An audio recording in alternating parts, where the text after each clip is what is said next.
So, picture this. You've just finished dinner, your plate's empty, but are you really full? Or did you just, run out of food?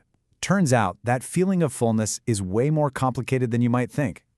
It seems like a simple question, right? But the answer? Well, it's this whole hidden conversation happening inside your body, a back and forth between your stomach, your fat cells, and of course, your brain. So in the next few minutes, we're going to pull back the curtain on all of it. We're talking about the invisible forces that are secretly calling the shots on one of your most basic decisions, when to stop eating. All right, first up, let's get into the biology. It all starts with the hunger and fullness hormones. Think of them as the two main characters in this whole story.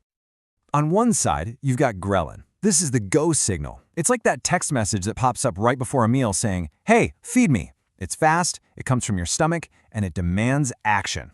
And on the other side, that's leptin, the stop signal. Leptin's kind of like your body's long-term energy accountant. It comes from your fat cells, and its job is to tell your brain, "Hey, we're good. We've got plenty of energy stored up. You can take it easy." It's this constant push and pull. And all of this communication, this whole back and forth, is happening between your digestive system and your brain's command center, the hypothalamus. Whether it's ghrelin screaming go or leptin whispering stop, the messages are all heading to the same place. This gut-brain connection is working 24/7, just trying to keep everything in balance. Okay, so that brings up a huge question, right? If our bodies have this built-in system, this elegant little off switch, why is it so ridiculously easy to just ignore it? Well, it turns out that sometimes your brain just stops listening. The call is coming from inside the house, but nobody's picking up. And this is where things get really weird. There's a paradox here. You'd think that having high levels of leptin, the I'm full hormone, would mean you feel full all the time. But in many cases of obesity, the opposite is true. The body is basically screaming that it's full, but the brain, it just isn't getting the message. This whole situation has a name: leptin resistance. It's like your brain has become deaf to leptin's signal. The stop eating message is being sent, loud and clear, but the brain just isn't picking it up properly. It's like the signal is on mute. So even though there's plenty of leptin around, the brain thinks the body is starving and just keeps those hunger signals firing. But, it's not all about hormones and brain receptors. Some of the most powerful things that make us ignore our body's signals are the rules we learned at the dinner table when we were kids. Just listen to this quote. I was the one who was given the plate with everything bunged onto it, and I was told, "There's people in Africa starving, don't waste food." Man, does that sound familiar? So many of us were card-carrying members of the Clean Plate Club. We were taught that wasting food was a terrible thing, so we learned to eat until the plate was empty, not until our stomach was full.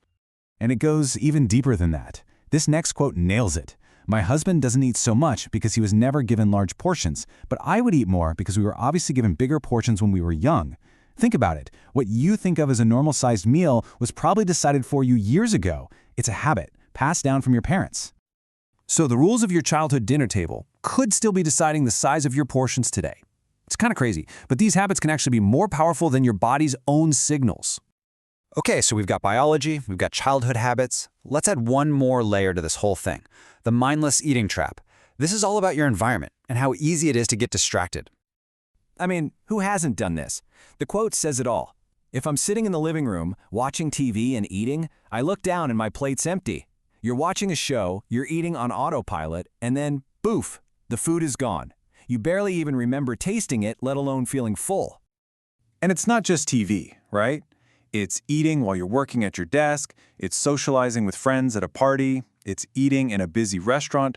All of these things are common distractions that basically sever that communication line between your brain and your stomach.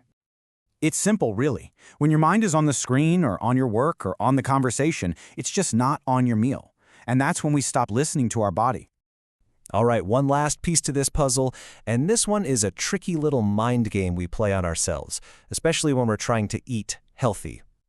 This person's comment is perfect. For healthy food, you'll just eat away and away at it because you know it's fine. Like if I'm making scrambled egg, I'll just throw 5-6 eggs in it. It's this idea that if something is healthy, then the normal rules just don't apply. It's like it's free from consequences, so we just eat more and more. There's a name for this. It's called the health halo effect. We psychologically give ourselves a permission slip to eat way more of a food just because we think it's good for us.